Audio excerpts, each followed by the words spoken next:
Deus está aqui, amém? Como diz esse louvor que o pessoal estava cantando, não, tocando aqui. Louvores que marcaram época e sempre falam aos nossos corações, né, querido?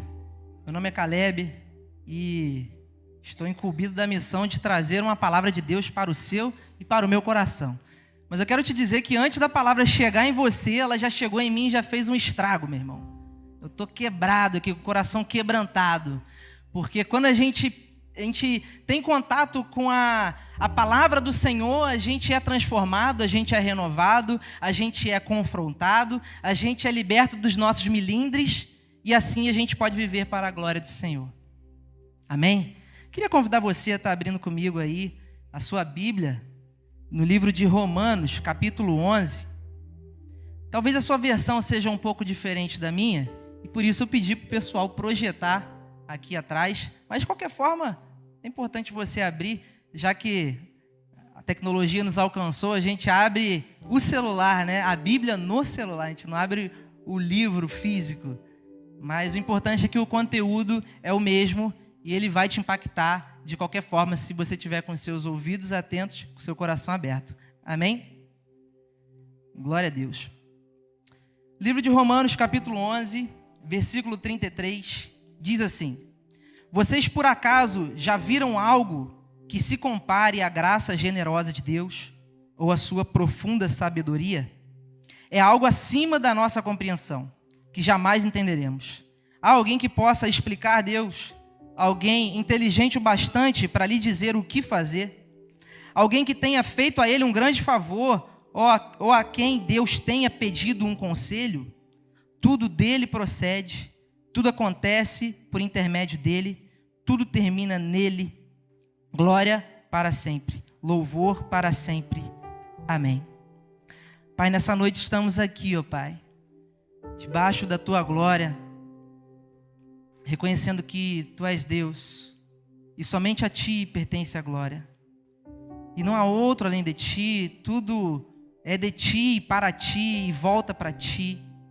Em nome de Jesus, ó Pai, queremos te render a honra e a glória nessa noite. Que o Senhor se manifeste a cada um aqui de uma forma especial, de uma forma específica, como o teu Santo Espírito faz. Independente da estação da vida que cada um esteja, o Senhor tem algo preparado para todos aqueles que vieram aqui com expectativa em ti. E que nós possamos, ó Pai, nesse momento, estar abertos para o fluir e o agir do teu Espírito Santo nesse lugar.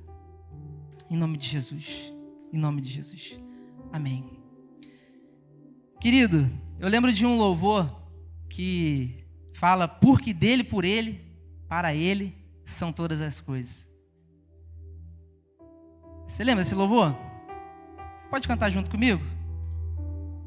Feche seus olhos. Vamos cantar. Porque dele, por ele, para ele são todas as coisas.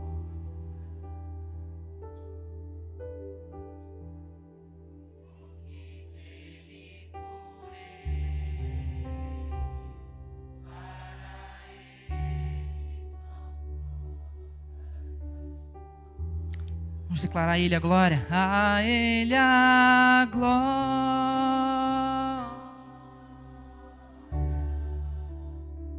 A Ele a glória.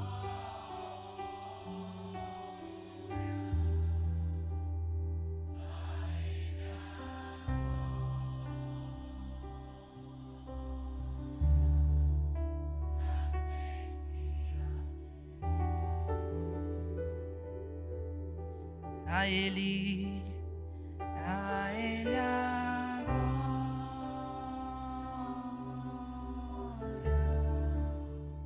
a Ele a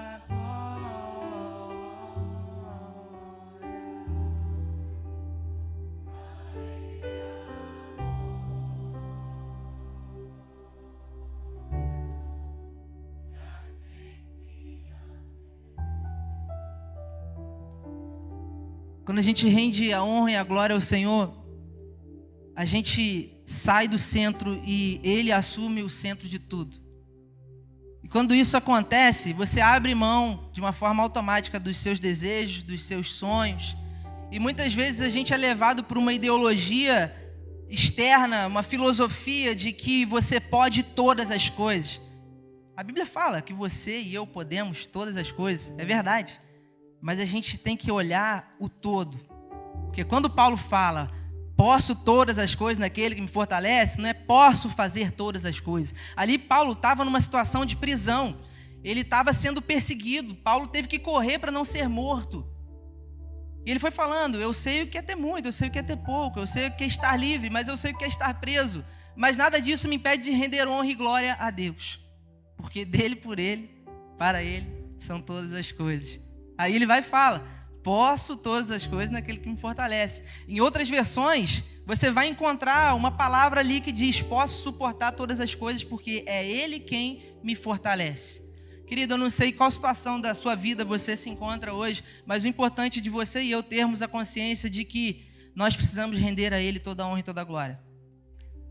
Nós precisamos reconhecer que só Ele é digno de toda a honra e de toda a glória. Do contrário, a gente vai estar fazendo o que não é o principal. E hoje eu quero falar com você sobre o principal. O que é o principal? A gente vive um tempo em que aquilo que é óbvio precisa ser dito. Porque o óbvio, às vezes, ele não está tão aparente para todo mundo.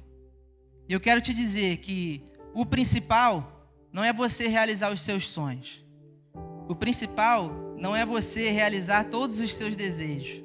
O principal não é você acreditar que só depende de você para você chegar a tal lugar. Tem alguém aqui que joga bola? Tem alguém que gosta de jogar bola?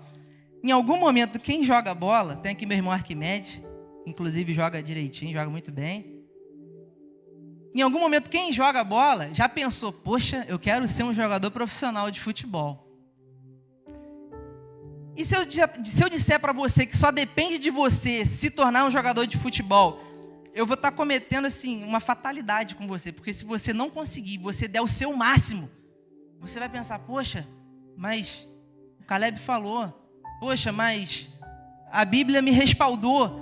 Talvez de uma forma equivocada a gente entende algumas coisas que estão nas Sagradas Escrituras. Porque as Sagradas Escrituras não são um manual de como você chegar a um lugar que você almeja. As Sagradas Escrituras não são uma receita de bolo para fazer você acreditar que se você quiser se tornar um jogador de futebol, você vai se tornar um jogador de futebol. Porque isso não é verdade. Não depende de você. Para se tornar um jogador de futebol, continuando nesse exemplo, tem muitas características que são exclusivas de um jogador de futebol. A genética, quem é profissional de educação física vai entender o que eu estou falando, ou quem é profissional da área da saúde, não tem como brigar com a genética, cara. Não tem como. Tem gente que tem a estrutura de ser mais magrinho. Eu como de tudo, eu não engordo. Para a honra e glória do Senhor. A minha esposa fica de boca aberta comigo. Cara, como é que você come de tudo se não engorda? Ela come menos da metade que eu se ela der mole. Talvez quem riu se identificou, né? Porque tem gente que é assim, irmão, genética. Não tem como brigar com a genética. Aí você quer ser jogador de futebol e você fala, não, eu quero ser o melhor jogador de futebol do mundo.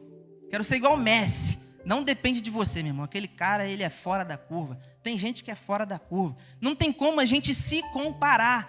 Porque quando a gente se compara, a gente anula tudo aquilo que Deus planejou para você, que era maravilhoso, que tinha a ver com a sua genética, com o local que você se encontra, seu ponto de partida, a família que você nasceu, o bairro que você nasceu. E a gente não pode ignorar isso. Porque Deus tem um projeto para a sua vida, para a honra e glória dele. Quando a gente fala às vezes, tá tudo errado na sua vida e alguém chega e fala assim, Deus tem um plano na sua vida. Alguém já falou isso com você? Deus tem um plano na sua vida. É verdade, Deus tem um plano na sua vida. Deus tem um plano na minha vida, mas para a honra e glória dele.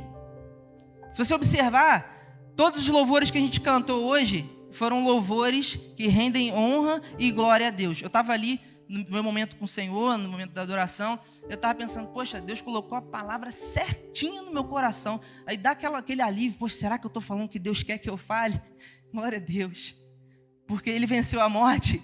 Não foi para você realizar os seus sonhos, querido. Não foi. Em algum momento, nós chegamos aqui por conta das mazelas que vieram sobre nós, por conta da destruição que veio sobre nós, por conta de problemas que esse mundo joga em cima da gente, a gente não sabe como resolver. Peraí, vou para a igreja, preciso de Deus. É isso.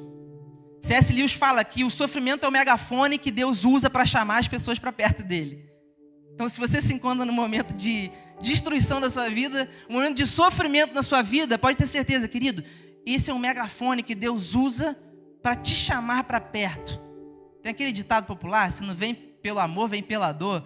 Eu não sou muito adepto dele não, mas eu prefiro a analogia do megafone. Porque Deus, ele precisa ser adorado, ele precisa ser glorificado. Nós não somos dignos de nada, nós fomos criados para a glória de Deus. E quem entende isso parece tão óbvio, mas às vezes o óbvio precisa ser dito. Tem um estudo da psicologia moderna que, não sei se você já ouviu falar do efeito espectador. Alguém já ouviu falar do efeito espectador? O efeito espectador é o seguinte, vou dar um exemplo bem simples. Cabo Frio, tá um tal de pedir dinheiro, de vender bala, aquela doideira toda, né? Aí você já fica meio arredio com aquilo. Se tem uma pessoa ali, você já vem para cá para ela não te oferecer nada, né? Se eu tiver alguma coisa no bolso, eu vou comprar, eu fico com pena, cara. E vem com a moça com um filho no colo, você já fica todo sensibilizado, aquela coisa toda. As pessoas estão frias nos relacionamentos interpessoais.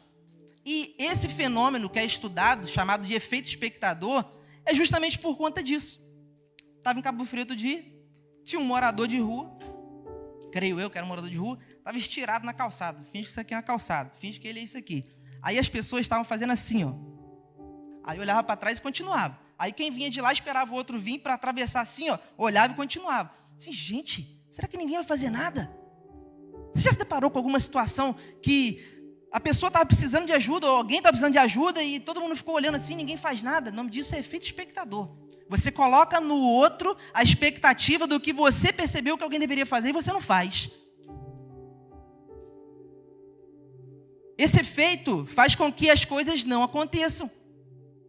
Esse efeito espectador, ele impede a gente de ser luz, impede a gente de ser sal, e ninguém faz nada. Acabou que eu nem sei o que aconteceu ali também, porque eu me incluí na situação. Eu estava passando, eu olhei e falei assim, alguém vai fazer alguma coisa. Aí depois eu li essa matéria e falei assim, gente, como é que é verdade? A gente fica esperando que alguém faça alguma coisa e ninguém faz nada. Da mesma forma, eu estava voltando de Macaé, eu trabalho em Macaé também, e eu estava voltando de carro, em frente ao CEASP, estava acontecendo um incêndio ali, né? Naquela mata, acho que é uma área de marinha, área militar.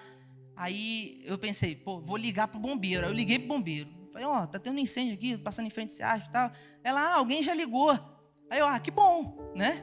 Que bom. Aí a moça falou, você acha que vale a pena ir um bombeiro? Eu falei assim, se não vir, vai pegar fogo em tudo aqui, ó.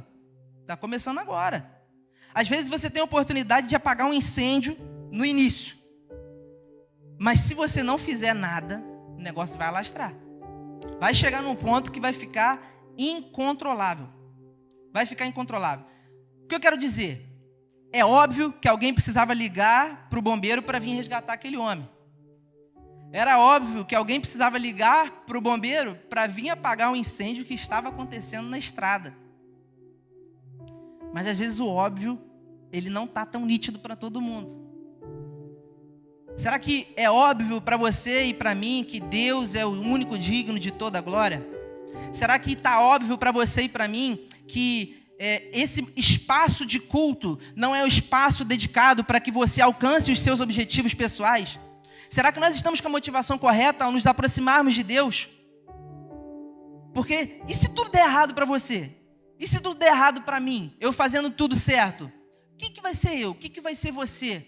Nós vamos ser adoradores. Nós vamos ser aqueles que glorificam o Senhor, independente de circunstâncias. Qual aquele louvor que fala, te louvarei, não importam as circunstâncias. E eu te digo, uma frase que eu ouvi uma vez, que é assim, o principal é fazer da coisa principal a coisa principal. Parece óbvio, né? O principal é fazer do principal a coisa principal. Não é tão óbvio quando a gente não sabe o que é o principal na nossa vida. Não é tão óbvio quando a gente se pega em situações em que a gente está perdido dentro da casa do Pai, em que a gente está perdido, a gente não sabe o que fazer, porque às vezes a gente pensa que Deus é o gênio da lâmpada. Lembra do Aladim? Você esfrega a lâmpada, você faz um desejo ali. Deus, eu queria tanto esse negócio e tal. Não é errado pedir, não é errado pedir. Paulo fala, vocês pedem e não recebem porque vocês não sabem pedir. Alguém falou ali, não sabem pedir ou pedem mal. E ele continua, para satisfazer os vossos próprios deleites e concupiscências. Deus, eu queria tanto um emprego melhor para eu ter um carro melhor. Deus, eu queria tanto... É a carne pedindo. Enquanto se a gente tivesse noção do principal, seria completamente diferente. Deus, como Pai, Ele tem prazer em abençoar os seus filhos. A Bíblia fala isso, Jesus falou isso. Ele fala, tudo quanto pedirdes, se pedirdes, em meu nome vos será dado. Mas aí tem uma outra questão. Quando você e eu temos a perfeita consciência de que nós precisamos adorar a Deus e glorificar a Deus em nossa vida, aquilo que Deus te dá não é para você. Repita comigo assim, aquilo que Deus me dá não é para mim. Fala de novo, aquilo que Deus me dá não é para mim. É para glorificar o nome dEle. Porque Ele é digno de toda a glória. O principal não é o seu sonho. O principal não é o seu plano. Porque a palavra de Deus diz que os planos de Deus são maiores do que os seus. E os sonhos dele são melhores do que os seus. A Bíblia fala que nem olhos viram, nem ouvidos ouviram, nem jamais penetrou em coração humano aquilo que Deus tem preparado para aqueles que o amam. Então, os seus sonhos não são a coisa principal. O seu conforto também não é a coisa principal. Peraí, essa pregação está um pouco desconfortável.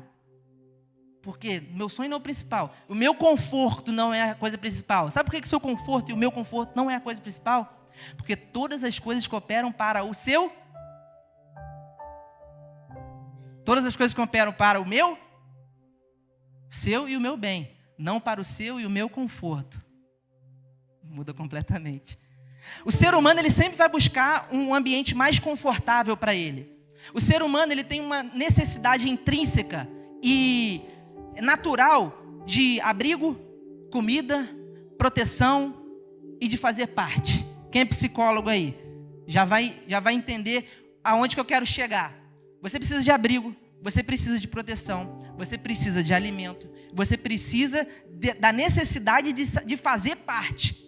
Aqui nessa igreja, você pode encontrar essas 4 coisas. A gente tem comida. Aqui você vai ser abraçado. Aqui é um lugar para você chamar de seu. E aqui você pode fazer parte. Mas o ser humano, ele sempre quer mais. Ele nunca está satisfeito. E nesse querer mais que a gente se afasta daquilo que Deus tem para nós. A gente começa a empreender esforços em coisas que Deus não chamou a gente para fazer. Querido, uma coisa que eu aprendi, e se vocês entenderem junto comigo, e no decorrer da nossa vida, a gente vai ser testado nessas coisas. É a gente não botar a mão naquilo que Deus não chamou a gente para fazer. Cara, se Deus não te chamou, e você não tem certeza disso, cara, não vai. Não vai que vai ter problema. O pastor Rafael sempre fala aqui de um rei, que Deus não chamou ele para a guerra. E ele pensou, não, eu vou como soldado. Ninguém vai me ver. A flecha achou ele no meio da onde não teria como passar uma flecha. Entrar em guerras que você não foi chamado para entrar, não é legal. É uma grande tolice. O principal não é vencer. O principal não é a sua família. Não, agora pegou pesado. O principal não é o seu cônjuge. O principal não é o seu filho. Eu tenho um filho pequeno. Quando eu comecei a escrever isso, eu pensei, o principal não é o meu filho. Gente, como o principal não é meu filho, não é minha família? Porque lá em Lucas 14, 25, se puderem colocar aqui no telão para o pessoal acompanhar junto comigo. Lá em Lucas 14, 25, é um texto que Jesus, ele está sendo acompanhado por milhares de pessoas. E diz assim, milhares de pessoas acompanhavam Jesus. Então, dirigindo-se à multidão, lhes declarou, se alguém deseja seguir-me e ama seu pai, sua mãe, sua esposa, seus filhos, seus irmãos e irmãs, e até mesmo a sua própria vida mais do que a mim, não pode ser meu discípulo. Da mesma forma, todo aquele que não carrega a sua própria cruz e segue a mim, não pode ser meu discípulo.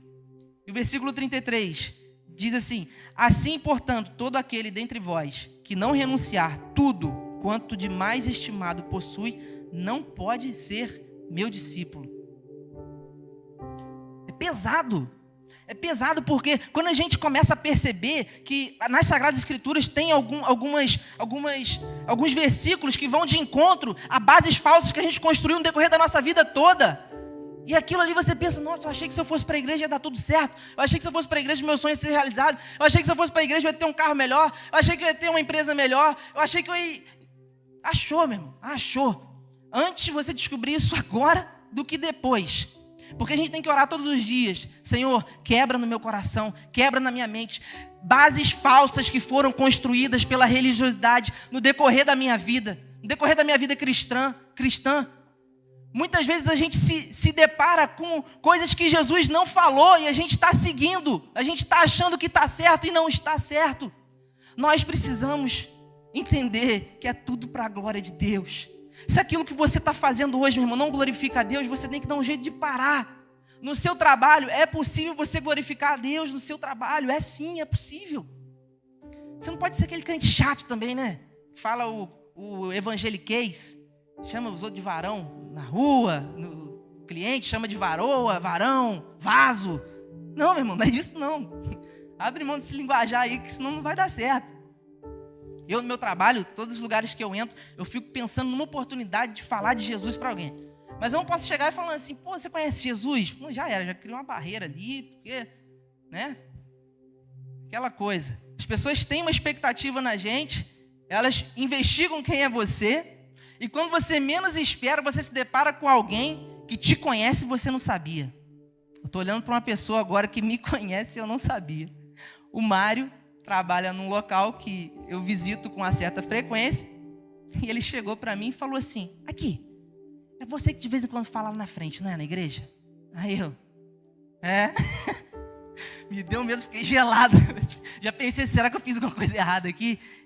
Aí eu, sim, meu irmão. Você tem ido lá? Ele, eu estou fazendo conectar. Eu, pô, que bênção, cara. Aí eu estou fazendo teologia também. Eu falei: que bênção, cara, que legal. Isso aí, meu irmão, glória a Deus pela sua vida. Aí eu troquei zap com ele, e ele vem aqui assiduamente. Toda quinta-feira ele está aqui, ele sai do trabalho, vem direto. Domingo ele está aqui. É uma pessoa que me conhecia e se deu a conhecer para mim. Talvez eu não conhecesse ela. Talvez eu pensasse assim: poxa, aqui ninguém vai me conhecer. Eu posso fazer um negócio aqui que vai melhorar o meu resultado, vai melhorar o meu relacionamento com o pessoal aqui. Ninguém sabe quem eu sou. Mas, meu irmão, a maior expressão de adoração e glória a Deus é quando você está num lugar que, cara, ninguém vai saber o que você fez e você dá um passo atrás e fala assim: não, cara, isso aqui não. Isso aqui não glorifica a Deus. Eu não vou fazer isso. Eu não vou fazer isso de jeito nenhum. Porque Deus não vai ser glorificado nisso. E quando nós caminhamos nessa direção, Deus ele tem prazer em abençoar você. Deus tem prazer em colocar você num estágio acima. Mas esse estágio acima não é para você se ensoberbecer, não. É que quando Deus te dá mais, é para você servir mais. E quando você não serve mais, quando Deus te coloca sobre o muito, aí, meu irmão, você não está vivendo para a glória de Deus. Eu estou falando coisas óbvias aqui, que certamente vocês estão concordando comigo, mas a sua e a minha natureza, elas tendem para outro lado. Se você não ficar ligado, amanhã você vai começar a desgringolar e vai desembestar, vai fazer tudo errado. Vai seguir para outra direção, porque a sua e a minha natureza, elas querem outra coisa. A carne quer outra coisa. A carne, ela é tendenciosa para as coisas da carne. Quando Paulo fala que aquele que alimenta a carne é inclinado para as coisas da carne, e aquele que vive no Espírito é inclinado para as coisas do Espírito. Simples assim. Quem é espiritual, espiritualiza. Quem é carnal, fala que é normal, é da vida. Tá entendendo? É lógico que tem coisas da vida que a gente não vai espiritualizar tudo, né? Igual, por exemplo, estava vindo para cá. Aí eu botei um louvor. Não sei quem conhece Sóstenes Mendes. Foi um ministro de louvor que marcou muito a minha vida, na minha adolescência. Tive minhas experiências com o Senhor. Aí eu botei lá, vou botar aquela música em adoração. Aí eu botei lá no Spotify: em adoração, eu me rendo a ti, tu és como um rio. Quem conhece aí? Muito boa. Aí, gente, eu acho que o motorista ficou endemoniado, ele começou a desbicar pro meu lado assim, ó. Aí eu rasguei na buzina. Aí eu fiquei pensando, gente, será que é o inimigo? Ou será que o cara se distraiu mexendo no celular? Ou será que são os dois? Quem é carnal, carnaliza. Quem é espiritual, espiritualiza. Eu penso que o inimigo ele vai fazer de tudo para distrair você. Porque quando você está distraído, você não rende a ele toda a honra e toda a glória. Glorificar a Deus, querido, é o principal na sua e na minha vida. Esse é o principal. O principal não é você vir para cá e estudar um método para você alcançar determinado patamar na sociedade. O objetivo não é você vir para cá, você entra no Conectar, você vai para uma célula, você se torna um líder. Não é esse o objetivo, porque quando Deus te dá mais é para você servir mais. Você e eu servirmos mais para a honra e para a glória dele. 1 Coríntios 10, versículo 31, diz assim: portanto, quer vocês comam, quer bebam, quer façam qualquer outra coisa, façam para a glória de Deus. Portanto, quer vocês comam, quer bebam, quer façam qualquer outra coisa, façam para a glória de Deus. Eu li uma frase essa semana que diz assim: o principal não pode ser permanecer nesse mundo, buscar somente as coisas desse mundo, mas sim, através das suas atividades diárias, glorificar a Deus. Porque se você parar para pensar, a gente vive num círculo vicioso que amanhã a maioria das pessoas aqui vai acordar para trabalhar. E aí fica esperando o final de semana para descansar. Para chegar segunda-feira e voltar a trabalhar. Meu irmão, tem alguma coisa muito maior do que isso dentro da sua rotina diária de trabalho. Eu quero que você entenda que você que trabalha na área da saúde, foi Deus que te colocou lá. Para quando alguém ficar enfermo e remédio nenhum dá jeito, você botar a mão, aquela pessoa fica curada. Eu creio que você que está na área da saúde, você que trabalha em hospitais, você que trabalha em postinho de saúde, se aparecer alguém lá que está morto, está desenganado pelos médicos, você vai chegar lá e vai falar: espírito de morte, sai agora. E chama a pessoa pelo nome dela e ela vai voltar à vida. Gente, eu fico pensando assim, cara, que loucura. Eu tive um professor que ele falou assim: eu fico testando quando um bicho na fazenda morre. Um bicho na fazenda morre, eu oro, espírito de morte, sai dele agora. Volta. Eu dei nome para todos eles. Lógico que é uma brincadeira que ele fez, mas eu creio que vai chegar um tempo de sinais e prodígios que a gente vai viver e Deus vai ser glorificado. Porque a linguagem de Jesus naquele tempo era uma linguagem que o povo ia entender. Se Jesus chegasse e falasse que o reino de Deus e entrasse em termos técnicos, eles não iriam entender. Jesus sempre falava: o reino de Deus é como uma pessoa que estava andando na rua e viu um mendigo lá na Praça Porto Rocha tirado. E ele viu aquela pessoa, ele se compadeceu dela, abaixou e orou por ela e chamou o corpo de bombeiro. Exemplo prático do que eu falei aqui agora. E você levando para a sua vida, a sua rotina diária, olha só o que Deus pode fazer no seu trabalho. Olha só o que Deus pode fazer na sua casa. Você pode glorificar a Deus no trânsito. Você pode glorificar a Deus aonde você estiver. Basta a gente identificar as oportunidades que Deus nos dá todos os dias de glorificar o nome dEle. Aí eu te faço uma pergunta, para você responder para você mesmo, seja crítico com você mesmo. As pessoas do seu trabalho sabem que você serve Jesus? Será que... Eu conheço pessoas que têm vergonha. Não daqui, gente. Eu morei em outra cidade, tá? Aqui, eu acho que não deve ter disso. Apesar de estar em Cabo Frio 5 anos. Mas aonde eu morei, eu conheci pessoas que eu tinha vergonha de dizer que era da minha igreja. Quando ia jogar bola, eu ficava endemoniado. Quando começava a dirigir, achava que todo mundo era inimigo. Botava a mão para fora, profetizava na vida dos antecedentes, pai, da mãe, de todo mundo. E ainda tinha o símbolo da igreja no carro. Misericórdia. Você deve conhecer gente assim. Não é possível, que é só eu. Eu lembro de uma ilustração de uma mulher que estava passando por uma caverna. Ela estava com o filho dela no colo, com a filha no colo. E aí, um homem misterioso passou por ela e falou: olha só, você foi abençoada de estar passando aqui nesse exato momento. Porque aquela caverna ali, ela abre uma vez só a cada 100 anos. E tem muito ouro lá dentro. E aquela moça pensou: poxa, ouro vai resolver mais da metade dos meus problemas. E ele falou: mas tem um porém. Você pode entrar, mas quando você ouvir o barulho da pedra, que é a porta, você tem que correr, porque aquela pedra ela só vai abrir depois de 100 anos. E aquela moça, então fui abençoada mesmo, então eu vou entrar. Ela entrou, ela e a filha, e falou assim: filha, você vai pegar tudo que você puder, você vai botar dentro da roupa assim, ó. Já viu que o pessoal, aquele aniversário antigo, saía assim com dentro da blusa assim, andava até curvado para caber mais. Você vai botar tudo que você puder, em qualquer lugar, no bolso, no cabelo, na roupa, na manga, dá teu jeito. Tá bom, mãe. Aí a filha foi, se entreteu, criança e tal. E aquela mulher estava lá maravilhada, assim: poxa, resolveu meus problemas, estou milionária, vou ajudar muita gente e vou resolver meus problemas. De repente a pedra começou a rolar e ela saiu correndo. Aí ela olhou para trás. Estava faltando alguma coisa. Você deve imaginar o quê? A filha dela ficou lá dentro. E ela estava cheia de ouro. Você que tem filho, você pensa num treco desse, você fica maluco. Você fica louco. Meu filho às vezes cai, bate a cabeça, ele vai andando assim, ele bate de um lado, bate pro outro, tadinho. Às vezes ele cai, bate na quina, começa a chorar, eu já fico todo sentido, pois podia estar ali escorando, né? Botar a mão na frente. Imagina esquecer o filho dentro de uma caverna que só vai abrir depois de 100 anos. Algumas oportunidades que a gente tem, elas estão disfarçadas de distrações, para que a gente não alcance o que Deus planejou para a gente. Quantas cavernas a gente tem entrado que Deus não mandou a gente entrar, para ajuntar tesouros, ajuntar coisas que aos nossos olhos e aos olhos desse mundo são louváveis e são muito boas, mas Deus não te chamou para conquistar essas coisas. Nessa ilustração, a mulher somos eu e você. A caverna são as oportunidades que aparecem no caminho. A porta da pedra é o tempo perdido que nunca mais vai voltar. E o filho no colo representa aquilo que dinheiro nenhum pode comprar, que é o propósito de Deus para a sua vida, é o plano de Deus para a sua vida.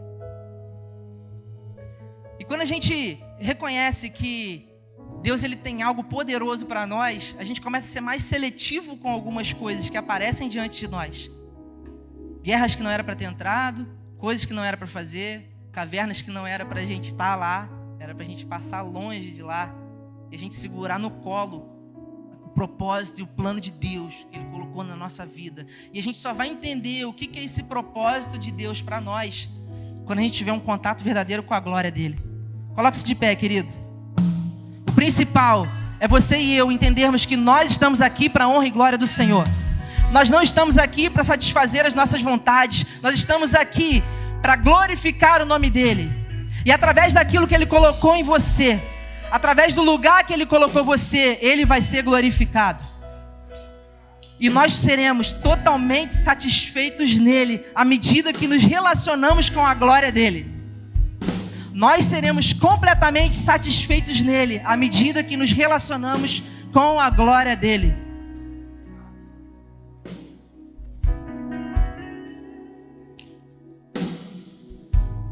Oh Jesus, nós te pedimos que o Senhor venha sobre nós, venha como um trovão impetuoso sobre nós. Nós cremos que o Senhor é vitorioso e não há outro além de ti, e não existe nada que se compare à sua glória, e nós fomos criados para a sua glória. Talvez por um breve momento nós fiquemos distantes da sua glória por conta do pecado, mas o Senhor sempre faz um movimento de aproximação para nós, porque o Senhor quer trazer os que são seus para perto, para que eles glorifiquem ao Senhor.